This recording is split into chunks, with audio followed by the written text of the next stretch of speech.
This is Josh Bishop, also here with Shreyas Slada. He can't introduce himself because of audio issues, but we're here on the Two View Crew NBA podcast. We have Kelsey Russo of The Athletic today. She's the Cavs beat writer of The Athletic. We're super excited to have you. Thanks for coming on, Kelsey. Thanks for having me. I'm really excited. We're super excited. You're our first NBA beat reporter, so you're the closest probably we've been, I would say, to what's going on in the locker rooms amidst the COVID-19 pandemic, amidst the Cavs locker room pandemic that we had this year. You know, that's probably not in good taste. But, you know, there's been some problems with the Cavs, and there's been a lot of problems in, the league in general. So if you would, just talk to us about the coronavirus and how is it affecting you? How is it affecting the sports media industry? And how is it affecting the Cavs in particular? Yeah, it's been a crazy few weeks. It feels like it's been a really long time, but, thinking back to when the news came out that Rudy Gobert tested positive and they shut down the league, I had just gotten back from Chicago on a road trip, and I just got home and, everything just halted, and it was so crazy because I'm literally yesterday I was at a game, at that time they had started the parameters of, talking to guys and coaches 6 feet away, which was really bizarre and felt like you were shouting at them the whole time. It was a very weird scenario. But, it's been kind of a crazy process, especially for sports media, I feel like. And for especially The Athletic, we've had to totally revamp sort of what we're doing. Granted, it's kind of allowed a lot of what the Athletic's supposed to be known for, of the different stories, kind of the not game stories. And so it allows that creativity. It's just kind of figure out how to do that without, the access or without availability and without having people just readily around. So we've had, a lot of meetings and stuff just to figure out what to do. And I know a lot of people around the sports media industry have kind of been in similar boats of just trying to figure out how do you cover sports without sports. Mm-hmm. And it's been an interesting kind of perspective and take on it all. So for me, I haven't left my house in weeks, which because Ohio's under the stay at home. So I've just been hanging, working from home every day. But other than that, just kind of been good. Just taking it day by day, figuring it out, seeing what I can write, and to keep writing and just kind of keep in that flow. So yeah, well, I mean, you had a great. We didn't get to read all of it, but I read the intro to your story about Larry Nance and Crohn's disease. So that's a great example of a story that you can do. When the season is not going on, something that's different. I played baseball with a kid with Crohn's disease, so I know that's something that definitely not to be taken lightly. And I do remember we had to be careful about Austin, like you said, where if someone had the flu, you had to be more careful to not let them get it or have them be around and stuff like that. I think Shreyas wanted the next question. Go ahead, Shreyas. Yeah. So honestly, I was looking at some of the coverage The Athletic was doing. You guys had I think bracket or list of best sports movies, which I thought was awesome. I really enjoyed that. And then what's the atmosphere around the league? When you kind of expect things to get back to kind of normal, July, June. I know everything's kind of just speculation, but are the Cavs keeping busy? What are they doing in this time off? Yeah, so they are, they've been, so all the facilities are closed, so they can't go into the facility for practices or anything. So they've just kind of all been doing working out from home and doing what they can, the medical staff and the training staff, and they've been in constant communication with them, and just they all if they didn't have a bike or were sent to bike, so they have the ability to still work out in an aspect, but not always not in the same capacity. So a lot of them are just doing weights or biking or just kind of doing what they can, dribbling basketball in their house, just kind of trying to do some things. But it's really along this wait and see period, I think there's so much speculation. Obviously, everybody wants to get back to playing basketball. So the hope is, July or whatever, but I don't know if they even really know that. It's just like a total speculation of what they hope will happen. Mm-hmm. But because I think, you know, there's a lot of parameters to it, because you don't want to put people back at risk, you know, or like, and how do you quarantine those people before they play a game? So like that would stretch like everything out, because there has to be that quarantine period. So there's just like a whole lot of like factors to it that I don't know if they even know yet. But so I really have not been able to like kind of get a read on of like when I think. I just hope soon, because I miss basketball. We all miss basketball, man. We just miss sports in general. I mean, Yeah. I know that some of the highlights have been posted on SportsCenter are like from years ago, where it's like a random kid on the block, and people are like, this is what it's come to, and just anything and everything. There was a marble race that was going viral. Yes. That was actually kind of cool. I'm not going to roast the marble race, but it's just like, if we're getting to where a marble race is what we got, then we're scrounging for scraps at that point. But yeah, on a positive note, I know at first they were saying it could go to July, August, but I read some stuff recently saying that our peak is supposed to be like in like a 2-week period, so that maybe we could start opening stuff back up at the beginning of June. So maybe that's more positive than what we were hearing to start off. So hopefully that's true. I don't know. Do you know anything, Shreyas? You've been keeping up with it too. I haven't seen anything, but I saw Cuban's comments where he was hoping mid-May, and he said the under before June, which I thought was interesting.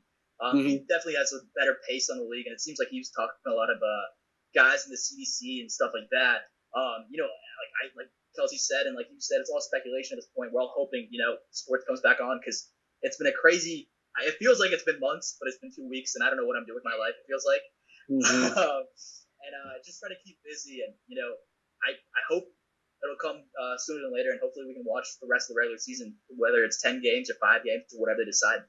Yeah, well, I guess everyone knows what's going on in the world, and it's sad, and we hate it. So I guess we'll transition from the main news of the day, and we'll get to the team you cover, Cleveland Cavaliers. Okay, so you go from having the best player in the world to a rebuilding team. You've got some young talent. Some of them unproven. Some look like pretty good bets. We don't really know. So tell us about the vibe with Cleveland. What's their goals? Are they who are they looking to extend? Who are they looking to sign? We'll just give you the floor to just say what's the beat with the Cavs right now going forward. Yeah. I think so. They're still like way in rebuilding mode, like asset accumulation, kind of doing what they can on that end, because this is year 2, and there's been always like a ton of change already in year 2. So I think they're still gonna really focus on that rebuilding, just kind of laying a strong foundation and letting the young guys continue to grow into who they want them to be and everything. And so, I think it's going to be a couple more years, honestly, before they're out of this rebuilding phase, which is fine. Like, I think granted, obviously that could change, but, that's kind of just the outlook seems to be right now, of just like they're just very focused on rebuilding and like kind of laying a lot of their foundation in these young guys. So like Darius Garland and Colin Sexton and Kevin Porter Jr. and one day Dylan Windler when he's back, it's just like they're kind of building their nucleus around them. And like guys like Jetty Osman and Larry Nance, you have a little bit of age, but you have also the young core.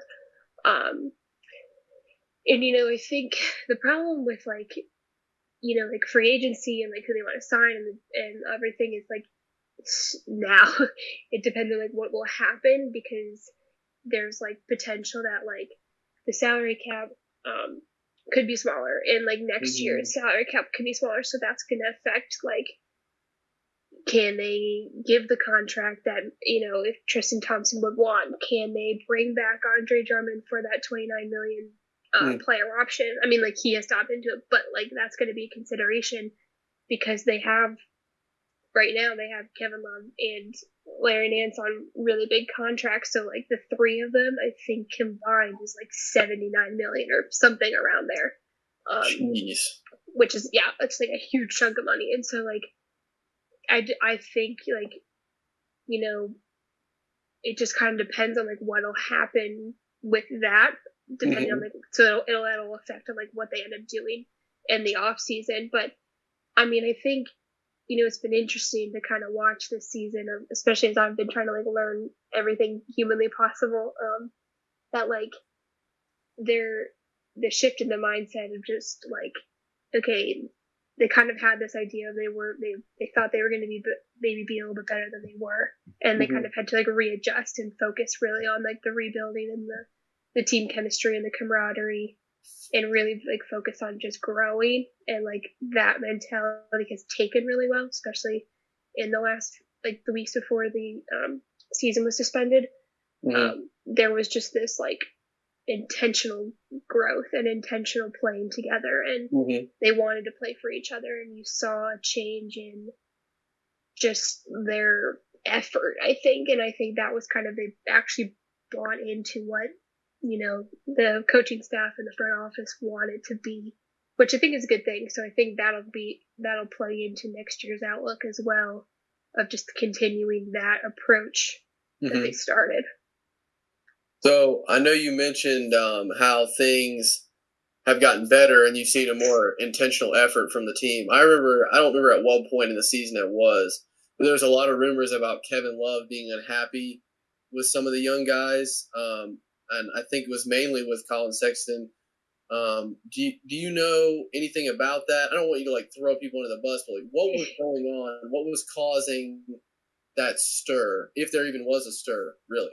So I never heard anything like specifically about like him being mad at Colin. I don't think that was the way, like that was true. And there's like, it could have been moments of like in a game, like maybe he made a decision that was like frustrating, which happens. But I don't think it was like there was this this mentality he had throughout. But I think it was more like, I mean, we saw there were moments of like visible frustration on the floor. Like I think it was in Toronto. Yeah, that he like literally like slammed the chair, like he was like hitting the chair on the bench, and like, and then he got fined, and there was just like, there were moments of visible frustration. But I think some of that had to do with like just the situation in general. I don't think, because he, from like the conversations I've had with him, like, you know, like he had, especially at the end of the year when Colin was having those like career games, like literally every game.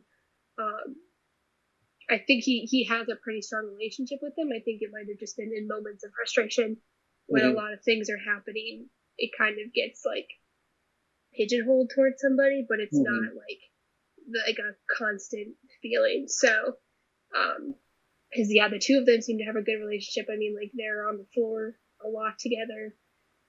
He's always talking to him, like trying to help him out, things he sees. They like jokingly like, when somebody has to take like a technical shot, like I think we were in Chicago and it was like Colin went to go take it and Kevin just like yanks him aside and he was like, nope, I'm taking it. And like it was just like a kind of a funny moment of like, all right, well then you better like sink the shot. And like, so they kind of seem to have like, there's a relationship there. I just think it kind of just could have been early on frustrations with everything, like, you know, not winning and not seeing growth and everything that kind of just boiled up. And so, well, we definitely saw a lot of growth from Colin there at the end. Shreyas was pointing out to me that he was averaging like 30 for the last month or a few games, 6 or so games before everything got, you know, bogged down.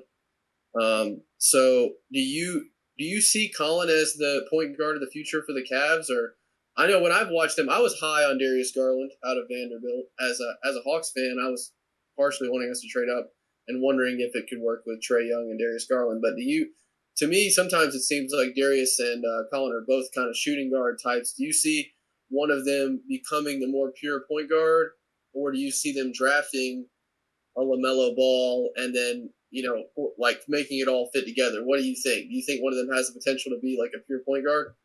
I think so. I mean, I think that's been the intention all year. You know, they kind of went in with that mentality of, okay, like Colin's going to stay at the shooting guard and Darius is going to take over point.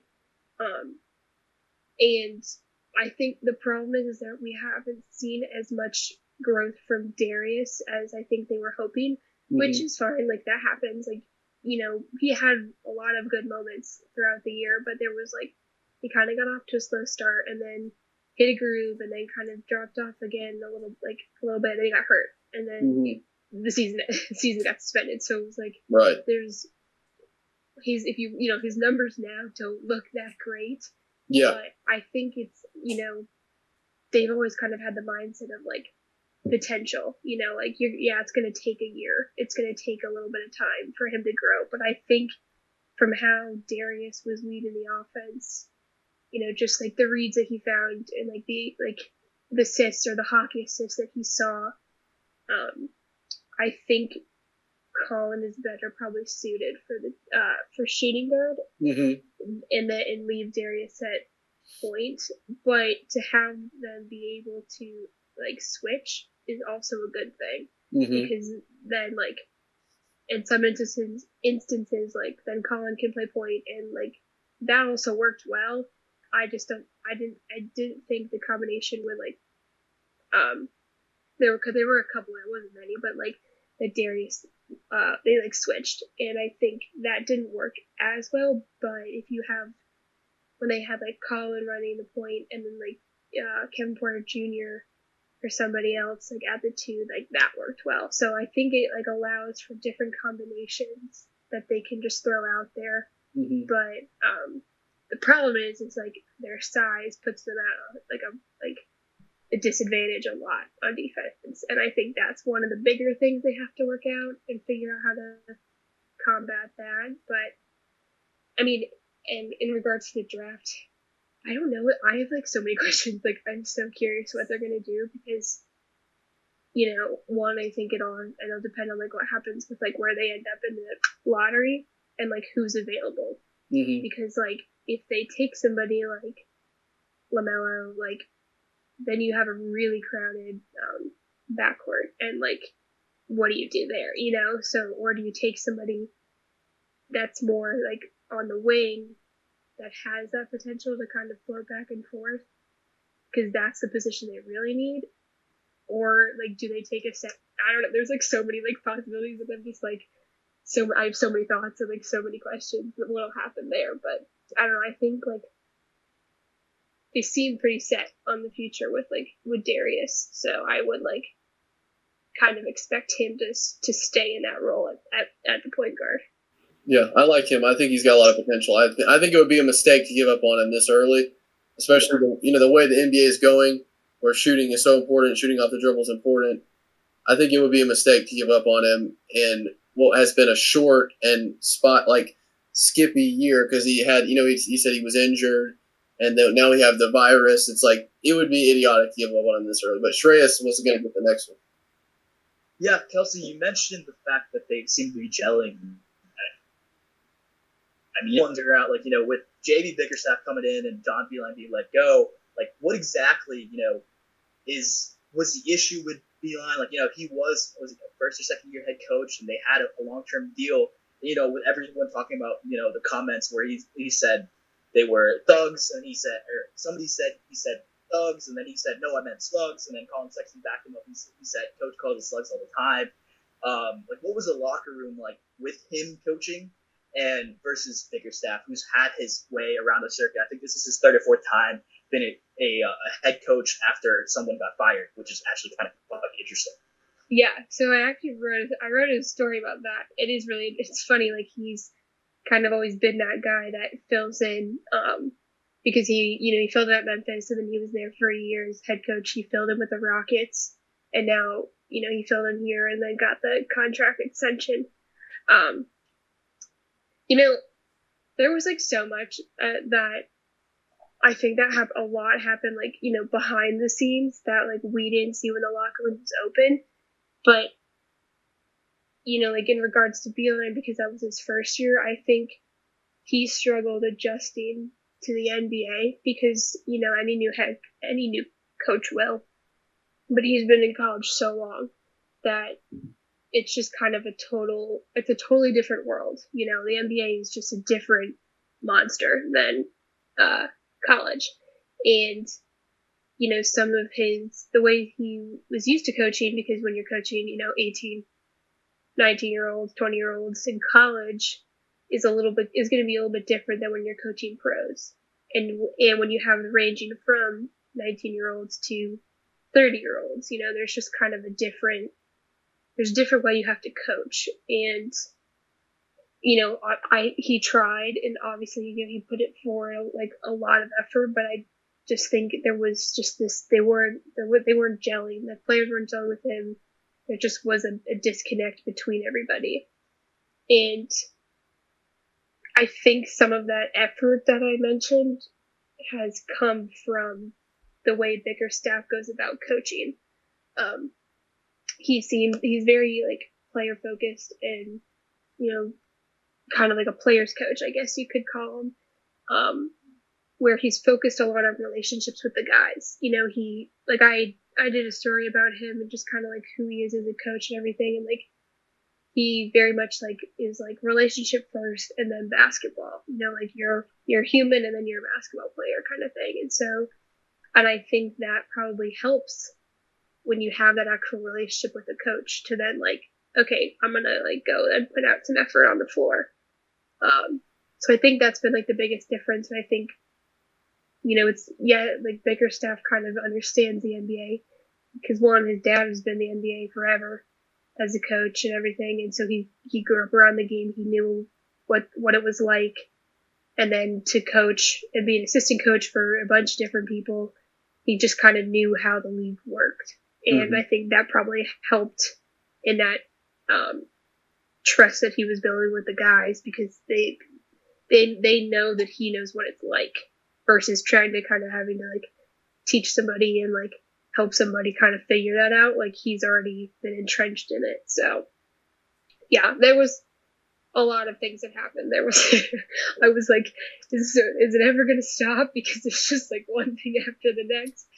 But it's just how it goes. Yeah, just to kind of add on to that, I'm sure a lot of people wondered because I was reading about it, Reddit and Twitter and stuff like that.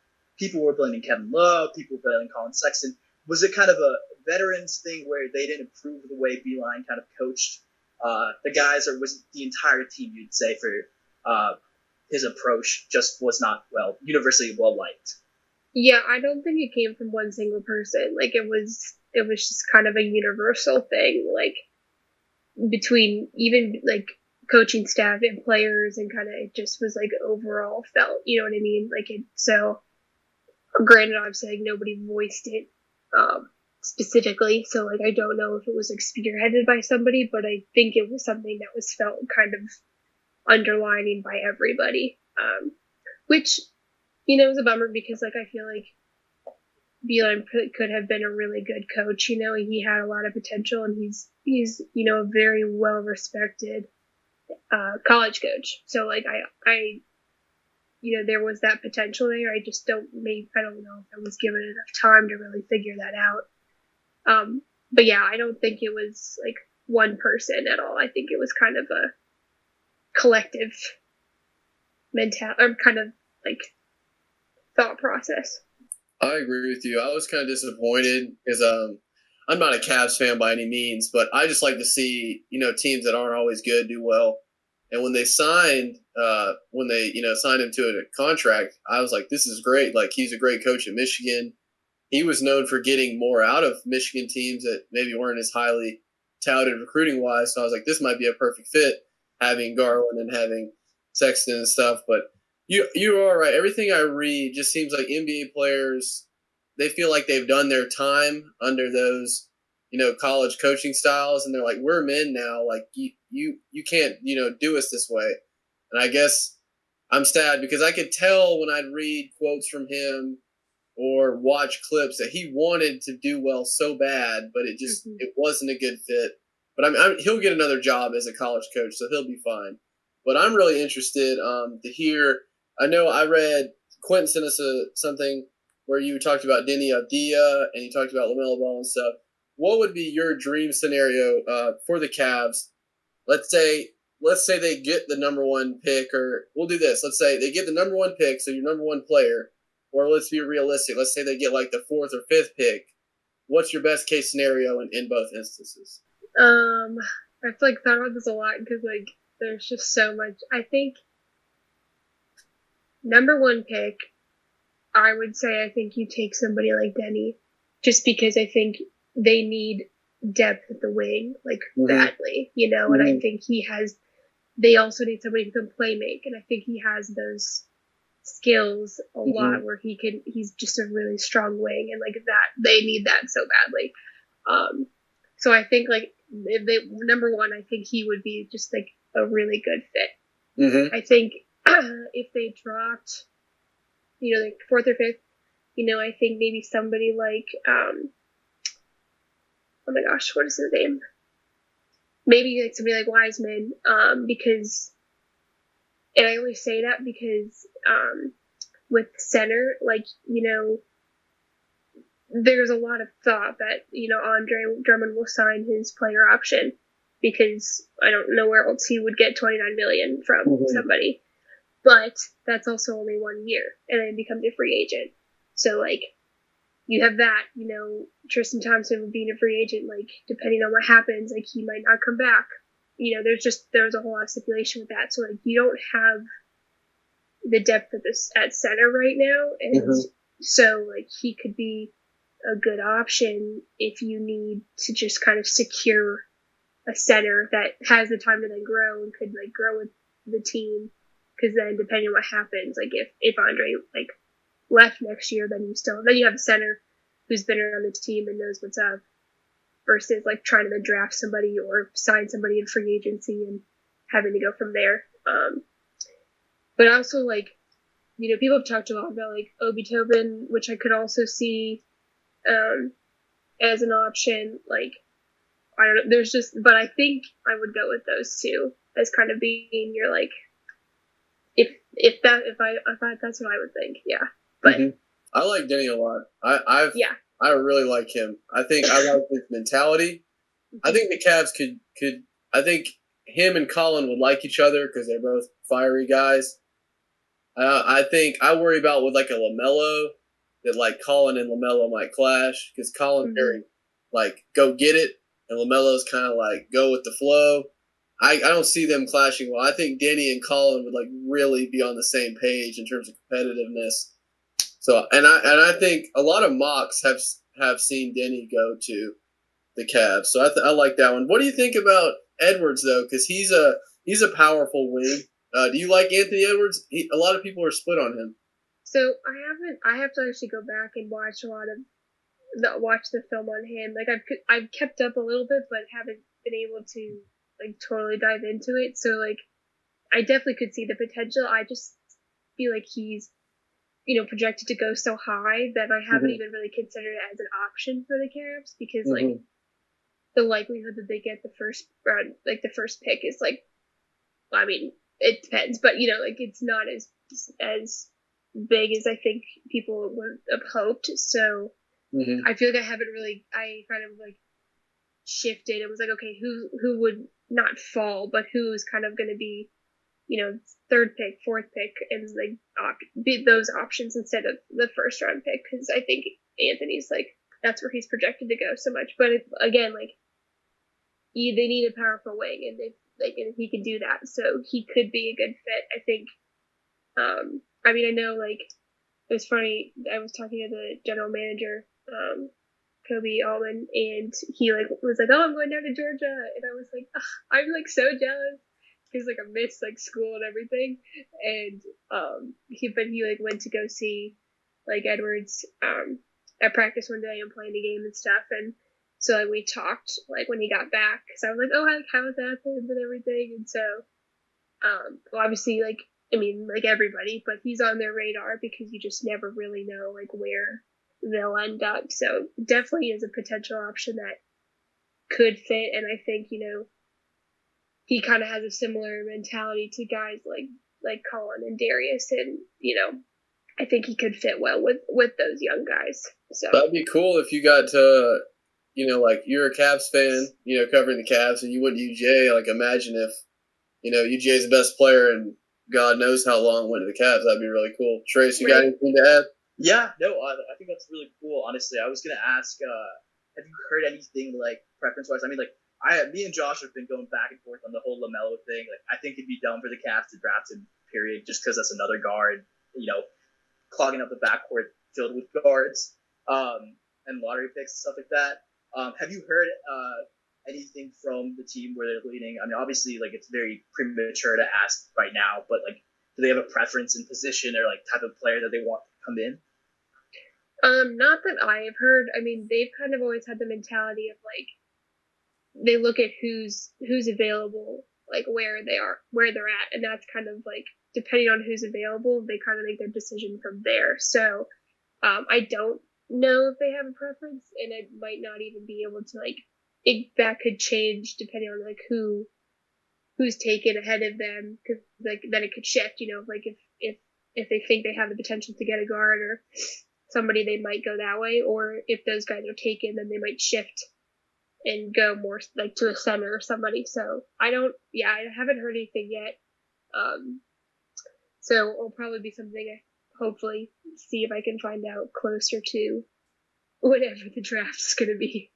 Well, we'll definitely hit you up about that, because I'm eager to hear about it. Because I mean, if you know what the Cavs are doing, you'll be more able to tell what the Hawks are doing, what the Warriors are doing, and yada yada yada yada. But so I guess we're probably getting towards the end here now. We just want to ask you about, here's your floor to talk about the Athletic and your stories, and maybe sell yourself a little bit. Give you an opportunity to showcase yourself, being nice enough to come on our podcast. Is there anything you want to tell us about before we wrap up? Yeah, all my stuff is like, so it's on the Athletic. They are doing right now they're doing like a 90-day free trial if you don't subscribe. So, which is a really cool deal. Okay. Yeah, which a lot of people are doing. There's also like sometimes like on, if you, especially on Twitter, if you click through a story, there's all their like promos are on there. And some of them they do like, there's like 50% off for a year, something like that. So there's definitely always promotions because I understand, like that the subscription model. But I think it is worth it because one, it's not only, Cav stuff, you can follow any of the teams that you follow. And especially right now, I think the content is really cool. We're filling a void without sports with some really cool stuff. People are writing, different like historical pieces or analytical pieces. I'm working on some historical pieces, which are just like, interesting reads and things that like you don't always have time for in season or, different parts of the year. So I think it's definitely an opportunity if you haven't subscribed to subscribe. And just kind of follow along with what's happening with everything. But it's been, I've loved my year at the Athletic. It's been a really awesome opportunity, and it's cool to be able to, cover a team that I grew up watching when I was younger to like now be back here. So I am just doing the best I can and writing all the stories I can, and just soaking it all in. So. Yeah. Well, you've been doing a great job, and we're so proud as Grady alumni to have somebody, another person in the NBA. It's awesome. But good for you making it home, covering the team. You loved as a kid. That's incredible. And thank you so much for coming on our podcast. And we hope to get back with you soon when everything's up and running again. Yeah, thank you so much. Thanks for having me. Appreciate it. Thank you.